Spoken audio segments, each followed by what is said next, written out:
Hello friends, मैं विकास कुमार और आप सभी का स्किल इंडिया के यूट्यूब चैनल पर स्वागत करता हूं। फ्रेंड्स, जो आज का हमारा निमी असाइनमेंट का क्वेश्चन है, जिसमें हमारा जो टॉपिक है transmission and distribution.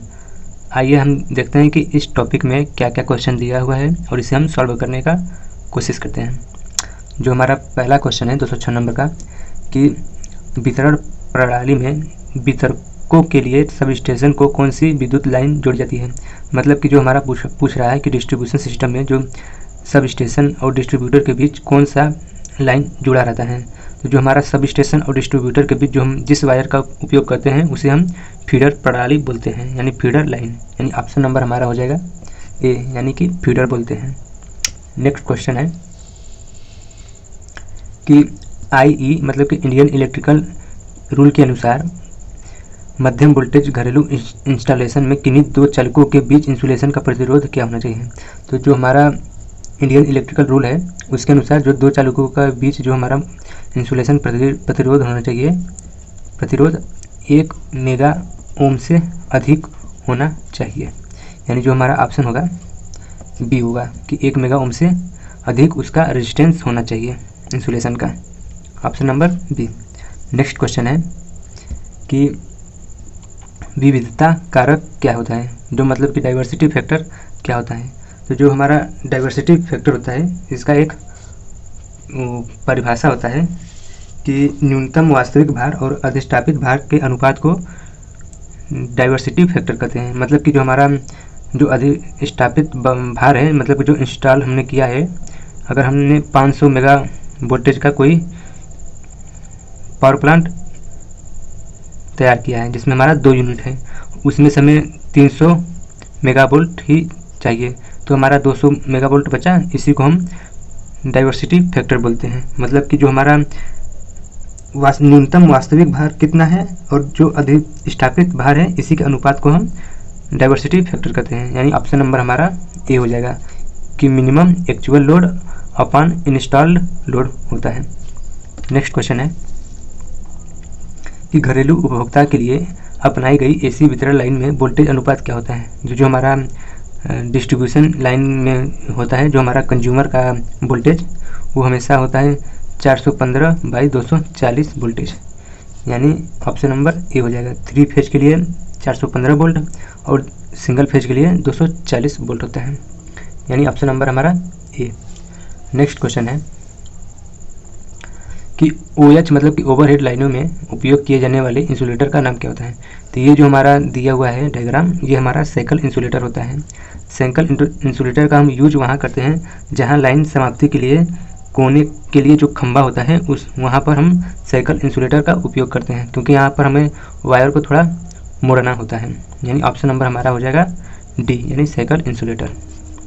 Next question है कि लाइन इंसुलेटर का नाम क्या होता है। तो ये जो हमारा डायग्राम दिया हुआ है इसे हम बोलते हैं सस्पेंशन टाइप इंसुलेटर, क्योंकि हम इसमें एक डिस्क जो होता है कई डिस्कों का श्रेणी क्रम में जुड़ा हुआ होता है, इसलिए हम सस्पेंशन टाइप इंसुलेटर बोलते हैं। जो हमारा एक डिस्क होता है वो 11 kV वोल्टेज के लिए होता है। नेक्स्ट क्वेश्चन है कि इंडियन इलेक्ट्रिकल रूल के अनुसार घरेलू वायरिंग में उप सर्किट को जलाने के लिए अनुमेय भार कौन सा होता है। तो जो हमारा उप सर्किट होता है उसमें हम हमेशा 800 वाटेज का उपयोग करते हैं, जबकि पावर उप सर्किट में हम 3000 वाटेज का यूज करते हैं। साथ ही साथ जो हमारा 800 वाट का जो होता है इसमें 8 से 10 पॉइंट बिंदु होता है, 8 से 10 पॉइंट बिंदु, जबकि पावर उप सर्किट में 2 पॉइंट बिंदु होता है। ऑप्शन नंबर हमारा ए हो जाएगा। नेक्स्ट क्वेश्चन दिया हुआ है कि इंसुलेटर का नाम क्या है। पूछ रहा है कि इस इंसुलेटर का नाम क्या है। तो इसे हम पिन इंसुलेटर बोलते हैं। अब पिन इंसुलेटर में हमारा कई प्रकार के होते हैं, जैसे single pin insulator, double pin insulator और ट्रिपल पिन इंसुलेटर। तो ये जो हमारा डायग्राम दिया हुआ है इसे हम सिंगल शेड पिन इंसुलेटर बोलते हैं। ऑप्शन नंबर हमारा D is right answer. Next question है कि क्या कारण है जो AC की तुलना में DC ट्रांसमिशन पर कंडक्टर क्रॉस सेक्शनल क्षेत्र की पूरी तरह से उपयोग कर सकता है। जो हमारा कह रहा है कि अगर AC का प्रयोग करते हैं एसी कंडक्टर का, तो जिसका क्रॉस सेक्शनल एरिया होता है, यहाँ से जो करंट होता है इसके एक तरफ से होता है, और इसे हम त्वचा जो स्किन इफेक्ट होता है एसी में वो ज़्यादा होता है। जबकि डीसी वायर में जब हम डीसी ट्रांसमिशन करते हैं तो जो इसका क्रॉस सेक्शन होता है करंट का, ये चारों तरफ से होता है, मतलब इसके अंदर भी करंट, इसके बाहर भी करंट, यानी चारों तरफ से करंट होता है। तो इसमें हमारा स्किन इफेक्ट बहुत कम होता है, यानी कि ऑप्शन नंबर बी हो जाएगा कि स्किन इफेक्ट प्रभाव नहीं होता है डीसी में। नेक्स्ट क्वेश्चन है कि डिस्क पिन इंसुलेटर बाहरी सतह को ग्लेजिंग द्वारा क्यों बनाया गया है और किनारों को अंदर की तरफ क्यों झुका गया। तो ये हमारा जो इंसुलेटर होता है, मान लीजिए ये हमारा इंसुलेटर है, ये हमारा इंसुलेटर है, इसे हम इस तरह से झुकाव क्यों रखते हैं, क्योंकि जब हमारा बारिश हो तो जो बारिश हो यहाँ पर एकत्रित न हो, साथ ही साथ जो बारिश के साथ साथ ये जो पानी जो है वो तुरंत नीचे फ्लो हो जाए। और दूसरा कारण ये होता है कि जो हमारा जो इस पर हम चमक करते हैं उसके साथ जो मतलब कि प्रकाश की किरणें हैं और साथ ही साथ जो नमी होता है हवा का, उसे ऑब्जर्व न करें, यानी हमारा ऑप्शन हो जाएगा डी कि वर्षा ऋतु में निरंतर जल प्रवाह को निष्क्रिय करता है, इसलिए हम इंसुलेटर को इस टाइप में लगाते हैं। ऑप्शन नंबर हमारा डी हो जाएगा। नेक्स्ट क्वेश्चन है कि ओवरहेड लाइन संयुक्त प्रकार का क्या है। ये हमारा ओवरहेड लाइन का एक डायग्राम दिया हुआ है। ये हमारा तार है, मतलब कि ये हमारा वायर है जिसके अंदर दो तार गया है, एक ऐसे है एक ऐसे है, और इन दोनों तारों को हम बीच से क्या कर दिए हैं, कंप्रेस कर दिए हैं। तो ये हमारा तार थोड़ा सा कंप्रेस होने की वजह से इस टाइप से हो गया है, यानी इसका हमारा ऑप्शन हो जाएगा सी कि ACSR के लिए संयुक्त संपीड़न, मतलब कि कंप्रेस ज्वाइंट फॉर ACSR, और यहाँ पर ACSR का फुल फॉर्म होता है एल्युमिनियम कंडक्टर स्टील रेनफोर्स, यानी ऑप्शन नंबर हमारा सी हो जाएगा कि इसे हम जो वायर है इसे हम कंप्रेस किए हुए हैं। नेक्स्ट क्वेश्चन है कि ओवरहेड लाइन के लिए इस्तेमाल होने वाले ACSR कंडक्टर में स्टील को क्यों प्रबलित किया जाता है। जो हमारा एल्युमिनियम कंडक्टर स्टील रेनफोर्स होता है उसमें हम स्टील का उपयोग क्यों करते हैं, तो हम स्टील का उपयोग इसलिए करते हैं कि जो हमारा स्ट्रेंथ होता है इसे हम बढ़ा सकें, यानी कि हमारा ऑप्शन नंबर सी हो जाएगा कि तन्यता बढ़ाने के लिए हम स्टील का उपयोग करते हैं। नेक्स्ट क्वेश्चन है कि किस प्रसारण का एसी प्रसारण सार्वभौमिक रूप से अपनाया जाता है। तो जो हमारा मतलब कि ट्रांसमिशन लाइन होता है, हमारा जो ट्रांसफार्मर का सेकेंडरी वाइंडिंग होता है, डेल्टा में कन्वर्ट करके जब भी हमें ट्रांसमिशन की आवश्यकता होता है तो हम डेल्टा में कन्वर्ट करके 3 फेज में भेजते हैं, यानी कि RYB, यानी 3 तार, यानी हम ऑप्शन हो जाएगा डी 3 फेज 3 तार, ये हमारा एसी ट्रांसमिशन में यूज होता है। जबकि डिस्ट्रीब्यूशन होगा तो उसमें हमारा 3 फेज 4 वायर का उपयोग करते हैं। नेक्स्ट क्वेश्चन है कि लाइन समाप्ति पर कोने के खंभे के लिए किस प्रकार का इंसुलेटर का उपयोग किया जाता है। तो जो हमारा लाइन समाप्ति पर कोने के खंभे के लिए हम हमेशा साइकिल इंसुलेटर का प्रयोग करते हैं, साइकिल इंसुलेटर का उपयोग करते हैं, जो हमारा ऑप्शन हो जाएगा सी हो जाएगा, is right answer. Next question है कि वाइंडिंग वायर गैप को बहुत पास रखने और पिन इंसुलेटर में बहुत टाइट होने का कारण क्या होता है। जब हमारा जो वायर है अगर इसको हम टाइट नहीं करेंगे, अगर हमारा लूज वायर होगा तो हमारा स्पार्क ज़्यादा होगा, और स्पार्क ज़्यादा होगा तो हमारा वायर डैमेज भी हो सकता है। इसीलिए हम इस गैप को कम करने के लिए बहुत टाइट करते हैं, यानी हमारा जो ऑप्शन हो जाएगा ये हो जाएगा कि स्पार्किंग से बचे, यानी ऑप्शन नंबर ए हो जाएगा। नेक्स्ट क्वेश्चन है कि ओवरहेड लाइनों पर उपयोग किए जाने वाले कंडक्टर का नाम क्या होता है। तो जो हमारा ओवरहेड लाइनों पर उपयोग करते हैं जो कंडक्टर होता है वो हमारा ACSR होता है, यानी एल्युमिनियम कंडक्टर स्टील रेनफोर्स्ड होता है, ऑप्शन नंबर ए।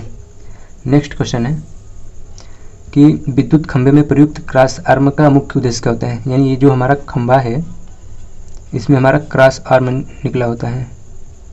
इस क्रॉस आर्म पर हमारा ही एक इंसुलेटर लगा होता है। अब इस इंसुलेटर पर ही हमारा एक वायर जाता है।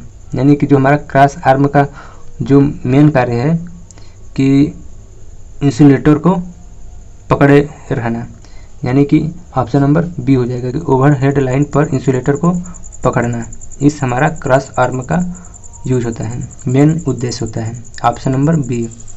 नेक्स्ट क्वेश्चन है कि हाई टेंशन ओवरहेड लाइनों में अंतिम सिरों पर किस प्रकार का लाइन इंसुलेटर का उपयोग किया जाता है। तो जो हमारा हाई टेंशन होता है उस ओवरहेड लाइनों पर हम हमेशा डिस्क इंसुलेटर का उपयोग करते हैं, क्योंकि जो हमारा एक डिस्क होता है, जो एक डिस्क होता है वो हमारा 11 kV का होता है, जबकि प्रैक्टिकली देखा जाए तो ये हमारा 13.5 kV का होता है। तो हम ये डिस्क को सीरीज में जोड़ते हैं तो हमारा सस्पेंशन टाइप इंसुलेटर हो जाता है। यहाँ पर हमारा जो ऑप्शन होगा बी इज राइट आंसर।